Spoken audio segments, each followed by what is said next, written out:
Hello friends, Radhe Radhe. Welcome back to my YouTube channel. मैं आ गई हूँ आज आप सबकी फेवरेट स्टोरी ये रिश्ता क्या कहलाता है आज का एपिसोड लेकर। फ्रेंड्स, आज का एपिसोड बहुत इंटरेस्टिंग, बहुत ही धमाकेदार और साथ ही इंटरेस्टिंग होने वाला है, तो वीडियो को एंड तक जरूर देखिएगा। चैनल पर नए हैं, चैनल को सब्सक्राइब कीजिएगा, बेल आइकन को प्रेस करना ना भूलेगा फ्रेंड्स, ताकि ऐसा इंटरेस्टिंग वीडियो मैं आपके बीच में लेके आती रहूँ। तो फ्रेंड्स, आज के एपिसोड में आप देखने वाले कि यहाँ पर अरमान को वो चीज़ें रियलाइज़ हो जाती हैं और अभिनय ने जो बोली होती है तो अभी उसके दिमाग में आता है और वो देखते हैं कि वो बस स्टॉप से निकलता है, बाहर जाता है। इधर दूसरी तरफ देखते हैं कि अमीरा मायरा को समझाने की कोशिश करता है और मायरा जो होती है बोलते हैं कि वो वानी अच्छी लड़की नहीं है और वो बोलती है कि वो गुड गर्ल नहीं है और उसकी वजह से आप क्राई कर रहे हो, मेरी पूरी बिल्ली फैमिली क्राई कर रही है और मेरा पूरा बर्थडे ख़राब हो गया। तभी अमीरा वो समझाती है उसे कि बेटा ऐसा नहीं बोलते किसी के लिए, और उसकी प्रॉब्लम आप सुनोगे ना तो आप ऐसे कभी नहीं बोलोगे, इस तरीके से वो समझाती है। तभी देखते हैं कि यहाँ पर अरमान जो होता है वो जाता है और देखते हैं कि वो अपनी फ़ाइल लेकर के गया होता है जिसमें कि मेहर और रजत की जो केस की फ़ाइल होती है वही होती है, और वो सिग्नेचर करने के लिए वहाँ जैसे ही जाता है तो देखते हैं कि यहाँ पर जो मित्तल होते हैं बात कर रहे होते हैं और अरमान को देखकर शॉक्ड हो जाते हैं। तभी अरमान जो होता है वो फाइल में से पेपर निकालता है और वो पेपर निकाल कर यहाँ पर पेन निकालता है और पेन निकाल कर सिग्नेचर कर देता है, और उसको ये देख करके मित्तल जो होते हैं वो शॉक्ड रह जाते हैं। तभी देखते हैं अरमान यहाँ पर तुरंत बोलता है कि मैंने ये साइन कर दिया, आप मेहर को बोल करके इसको साइन करवा दीजिए, क्योंकि मैं मेहर और रजत गुप्ता का जो केस है उसे रीओपन करना चाहता हूँ। ये सुन करके देखते हैं कि यहाँ पर जो मित्तल होते हैं उसके होश उड़े होते हैं, लेकिन वो उसके सामने वो सच बाहर ना आए, इसलिए देखते हैं कि अरमान के सामने वो बोलता है कि हाँ हाँ बिल्कुल, आप जैसा चाहें वैसा कर सकते हैं। तो वो बोलता है कि आपको है बिल्कुल भी हैरानी नहीं होगी। तो बोलता है नहीं, मुझे बिल्कुल भी हैरानी नहीं होगी, क्योंकि मैं जानता हूँ कि मुझे सब लोग बोलते थे कि आपको बहुत सारे वकील मिल जाएंगे, और मैंने बोला भी कि बहुत सारे वकील मिल जाएं, लेकिन मिस्टर पोद्दार आपकी तरह मुझे वसूलों वाला वकील नहीं मिलता, इसलिए मैंने आपको चुना। और इस तरीके से वो यहाँ पर बोलते हैं कि इसीलिए मैंने आपको चुना, लेकिन आप बिल्कुल भी परेशान मत होइए, जो सही होगा मैं उसके साथ हूँ। आप सच के लिए लड़ रहे हैं, मेरे और मेरी बेटी से थोड़ी लड़ रहे हैं। इस तरीके से बोलता है कि जब मेरी बेटी ने कोई गलती की ही नहीं है तो मुझे डर किस बात का है। और वो इस तरीके से यहाँ पर सच को दबाने की कोशिश करते हैं और अरमान के सामने सही बनने की कोशिश करते हैं और बोलते हैं कि ठीक है, आप केस को रीओपन करिए और जिसमें जो भी ज़रूरत पड़े मैं आपके साथ हूँ, और भूलिएगा मत कि इन सबसे हमारी और आपकी दोस्ती और आपके पार्टनरशिप में कोई भी प्रॉब्लम नहीं होगी। इस तरीके से वो यहाँ पर बोलते हैं कि हमें कोई भी प्रॉब्लम नहीं होगी। तभी देखते हैं कि यहाँ पर जो अरमान होता है वो बोलता है कि आपको बिल्कुल भी हैरानी नहीं हो रही सच में मिस्टर पोद्दार, मैं ये सुनकर खुद ही शॉक्ड हूँ। तो बोलता है नहीं नहीं बिल्कुल भी मुझे कोई हैरानी नहीं है। वो इस तरीके से बोलता है कि मुझे सब सही लग रहा है। और यहाँ पर देखते हैं कि मेहर जो होती है ये सब सुन रही होती है और मेहर का गुस्सा फिर से तेज़ हो जाता है। इतने में देखते हैं कि कोई स्टाफ जो होती है उसके आगे वो लेकर के जाते हैं और मेहर का मुँह दबा देती है। और यहाँ पर देखते हैं तभी अरमान जैसे जाने लगता है तो मिस्टर पोद्दार हाथ मिलाते हैं और बोलते हैं कि मेरे दोस्त कहते हैं कि मैं एक काबिल दोस्त हूँ। तभी देखते हैं कि अरमान इस बात को सुनता है और तभी देखते हैं कि वो उसका हाथ पकड़ता है और बोलता है कि अगर मेरी पत्नी जो है वो सच है, अगर वो अबीरा का सब कुछ सही है, तो मेरे दोस्त भी बोलते हैं कि मैं एक काबिल वकील हूँ, इसलिए एक काबिल वकील होने के नाते मुझे ये करना है। तो इस तरीके से वो भी हाथ मिलाता है और बताता है। तभी देखते हैं कि वो यहाँ पर जो अरमान के सामने जो मित्तल होता है वो बोलता है कि हाँ बिल्कुल, और अरमान वहाँ से निकल जाता है। इतने में देखते हैं कि मेहर का गुस्सा बहुत ही तेज़ होता है। अरमान जैसे ही जाता है मेहर का हाथ पकड़ के उसके पापा जो होते हैं मेहर के वो अंदर लेकर के आते हैं। तभी बोलते हैं कि डैड ये आपने क्यों किया, आपके सामने वो बोल रहा था और आपने ऐसा क्यों किया। तभी वो बोलते हैं कि तुम अपने गुस्से पर काबू रखो, और अगर मैंने ऐसा कुछ नहीं बोला होता रीओपन करने के लिए केस तो उसे तुरंत 1 सेकंड भी नहीं लगता और वो कन्फर्म हो जाता। तो बोलते हैं कि मुझे पता है उसके वो बहुत ही स्मार्ट है और वो पूरे स्मार्टली से वो पूरा प्रूफ इकट्ठा करेगा और सब कुछ वो साबित कर देगा। और तभी बोलते हैं कि मैं जेल नहीं जाना चाहती हूँ, अगर ऐसा हुआ तो डैड। तो वो बोलता है कि जब तेरे सारे आसपास चारों तरफ अगर कांटे होंगे ना तो भी मैं तुझे प्रोटेक्ट करूँगा और कुछ भी नहीं लगने दूंगा। और तभी बोलते हैं अगर तब भी अरमान ने सच साबित कर दिया तो आप क्या करेंगे। तो वो यहाँ पर बोलता है कि मैं अरमान का सब कुछ बर्बाद कर दूँगा, फैमिली और उसका फॉर्म सब कुछ बर्बाद कर दूँगा। इस तरीके से बोलते हैं। इधर दूसरी तरफ देखते हैं संक्रांति का दिन होता है और यहाँ पर मायरा जो होती है वो काइट्स बहुत सारे रखी होती है जिसे वो उड़ाने के लिए यहाँ पर सोचती है, लेकिन वो बहुत ही सैड होती है। इतने में देखते हैं दादी से आती है और उसे पीछे से बूम करके आवाज़ देती है, लेकिन यहाँ पर मायरा के चेहरे पर कोई स्माइल नहीं होती। तो बोलती है मैं जानता हूँ कि आपका बर्थडे जो है वो चला गया, लेकिन आपका बर्थडे से भी ज़्यादा स्पेशल ये भी त्यौहार है और मुझे मालूम है कि आप ऐसे सेलिब्रेट करना चाहती हैं। इस तरीके से यहाँ पर देखते हैं कि वो मायरा को बोलती है। तभी देखते हैं कि मायरा बोलती है लेकिन मुझे फ़ाइट्स पसंद नहीं। तो वो यहाँ पर समझाती है, आपको मालूम है ना कि मकर संक्रांति का त्यौहार किस लिए मनाया जाता है। तो यहाँ पर देखते हैं कि मायरा बोलती है कि हाँ। तभी वो बताती है कि आज के दिन सब कुछ चेंज होता है और हमारे पास सब नई नई चीज़ें आती हैं। तो मुझे पता है आप मम्मा पापा के फाइट से गुस्सा होना और नाराज़ होना, इसलिए परेशान होना। तो बोलते हैं हाँ। तभी बोलते हैं कि सब कुछ ठीक हो जाएगा।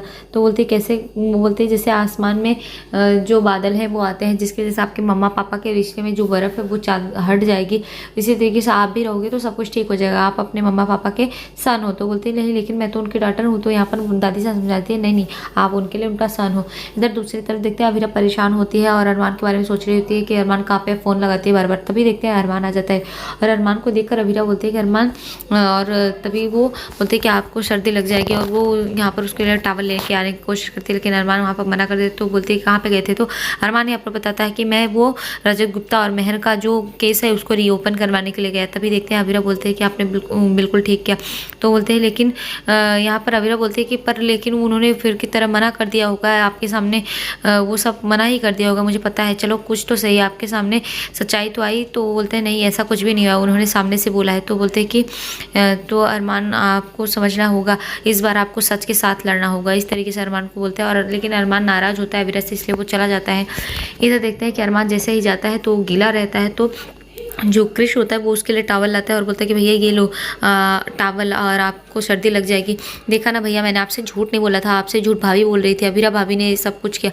तभी देखते हैं अरमान को गुस्सा आ जाता है और वो यहाँ पर पोद्दार फॉर्म में ज्वाइन करने के लिए अरमान से बोलता है कि भैया आप तो मैं सुधर चुका हूँ, मैंने अपनी गलतियों की माफ़ी मांग लिया, आप मुझे पोद्दार फॉर्म में आने की कोशिश करने दीजिए एक बार। तभी देखते हैं कि वो बोलता है कि कोई माफ़ी नहीं मिलेगी और वो उसका टावल लपेट कर उसको यहाँ पर पकड़ लेता है और बोलता है कि तुमने कुछ भी नहीं किया है और तुमने इतनी गलतियां कर दी हैं, इतना सब कुछ कर दिया है कि मुझे विश्वास कमाया नहीं जाएगा और तुम ये सब चीज़ें खुद जिस तरीके से गंवाए हो एक एक करके तुम्हें कमाना पड़ेगा। और तुम्हारे पास क्या है, तुमने सारे नशे सब कुछ कर दिया। इतने में देखते तान्या आ जाती है और तान्या बोलते हैं अरमान भैया छोड़ दीजिए। तभी अरमान बोलता है कि तान्या मुझे तो ऐसा लगता है कि तुम भी इसे छोड़ दो और तुम भी इसके साथ मत रहो।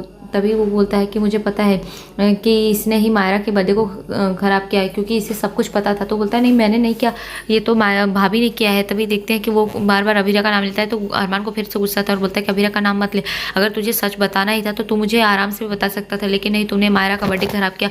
मुझे पता है कि वानी को तूने ही बॉक्स में बंद किया था और मुझे सब पता है। इस तरीके से बोलते हैं और तभी तान्या को भी बहुत गुस्सा आता है क्रिश पर। यहाँ पर वो उसे वार्निंग देती है। इधर दूसरी तरफ देखते हैं कि जो अरमान होता है कपड़े चेंज करके आता है। इतने में देखते हैं कि जो मायरा होती है उसके लिए काढ़ा लेकर के आती है और जैसे ही काढ़ा लेकर के आती है तो वो जाने लगते हैं। तो अरमान देखता है और बोलता है कि क्या हुआ? तो वो बोलते हैं मैं आपके लिए काढ़ा लेकर आई हूँ मैं बिल्ली। तो बोलता है कि अच्छा। तो यहाँ पर बोलते हैं कि पूछता है कि किसने भेजा, मम्मा ने भेजा ना? तो बोलते हैं हाँ मुझे पता है, मम्मा ने भेजा था और मम्मा बोल रही थी लेकर जाने के लिए, आपकी मम्मा के बीच में फ़ाइट हुई थी ना, इसलिए मैं खुद से लेकर के आई। तो वो यहाँ पर बात करने लगती है। तभी अरमान से वो बोलते हैं कि मैं बिल्ली आपके और मम्मी के बीच में फ़ाइट हुई ना, मुझे पता है और मुझे पता है कि ये वानी की वजह से हुआ। वो वानी बिल्कुल भी अच्छी लड़की नहीं है। इस तरीके से वो बोलने लगते हैं। तभी अरमान उसे डांटता है कि किसी के बारे में ऐसा नहीं बोलते मैं बिल्ली, और आप किसी के पीठ पीछे ऐसे नहीं बोल सकते, किसी को जज नहीं कर सकते। वो इस तरीके से बोलता है कि नहीं। तो वो यहाँ पर नाराज़ हो जाते हैं और जाने लगते हैं। तभी देखते हैं अरमान उसे मनाता है और बोलते हैं कि आई एम सॉरी माय बेटू, मैंने जानबूझकर ये सब नहीं, मैं तुम्हें समझाने की कोशिश कर रहा था, मैंने तुम्हें डांट नहीं लगाई। वो समझाता है कि वानी को बहुत सारी प्रॉब्लम हुई है और वो इस छोटी सी उम्र में बहुत सारी चीज़ों को फेस किया है, इसलिए हुआ है ऐसा सब कुछ। तो बोलते हैं कि क्या हुआ? वो तो मेरी सेम एज की है पापा, तो उसको क्या हुआ? इस तरीके से वो अरमान को बोलते हैं। तो अरमान जो होता है बोलता है कि आपको अभी नहीं समझ में आया, हम बड़े लोग हैं ना, तो हम बड़े लोगों को प्रॉब्लम सॉल्व करने दो। तो बोलते हैं कि मुझे पता है आपको टू मच टेंशन है, आइए ना मैं आपका सब टेंशन गायब कर दूंगी। और वो अपने पैर पर अरमान का सर रखती है और उसे बोलते हैं कि आपका टेंशन नंबर 1 गायब। और इस तरीके से वो करती है और अरमान और जो मायरा होती है दोनों सोने लगते हैं। तभी देखते हैं अभीरा कमरे में आती है और अभीरा देखती है अरमान और जो मायरा होती है दोनों सोए रहते हैं। तो वो यहाँ पर अरमान और मायरा की तरफ तकिया लगाती है और उन्हें आराम से सुला देती है कंबल उड़ा करके, और वो खुद भी लेट जाती है। तभी देखते हैं कि वो सो जाती है। इतने में सुबह होती है और देखते हैं कि एक काइट होती है जो कि उड़ते हुए आती है और अरमान के और अभीरा के ऊपर आ जाती है। तभी देखते हैं कि अभीरा के ऊपर जैसे ही आती है और अरमान के, तो वो अभीरा अरमान को निहारती रहती है और वो उनके उसमें थोड़ा रोमांटिक मोमेंट होता है। इतने में अरमान को याद आ जाता है और वो तुरंत बिस्तर से उठता है और वो रेडी होने के लिए अपने कपड़े निकालने लगता है। तभी अबीरा बोलती है कि अरमान आज भी आप जा रहे हो? तो वो बोलता है कि हाँ, क्योंकि मैंने केस रीओपन करवाया है तो मुझे काम तो करना ही होगा। तो ये अबीरा बोलते हैं कि आज तो सब कुछ बंद है। तो बोलता है कि मुझे ऑफिस खुलवा के काम करना होगा अबीरा, मुझे जाना होगा, मैंने ये रिस्क लिया है तो मुझे करना होगा। तो अबीरा बोलते हैं कि मुझे पता है, आप जानते हैं आप अभी मुझसे नाराज़, लेकिन वो यहाँ पर बोलती है कि मायरा का बर्थडे जो है वो हम लोगों की वजह से ख़राब हो गया, लेकिन आज कम से कम ऐसा तो करिए कि आप उसका फेस्टिवल तो ख़राब मत कीजिए। उसका फेस्टिवल उसके लिए बहुत इंपॉर्टेंट है और ये उसका फेवरेट फेस्टिवल है, तो आप 2 घंटे बाद आ जाइएगा, आप उसके साथ पतंग उड़ाइएगा, उससे अच्छा लगेगा। तो अरमान जो होता है उसको इस बात के लिए मान जाते हैं। तभी अबीरा सॉरी बोलती है। तो अरमान बोलता है कि इतने जल्दी वो घाव नहीं भरेंगे, तुमने मुझसे झूठ बोला, तुम्हें सच बताना चाहिए था, तुमने झूठ बोलकर बहुत बड़ी गलती की। तो वो बोलते हैं कि हम सॉरी, अब मुझे माफ़ कर दो।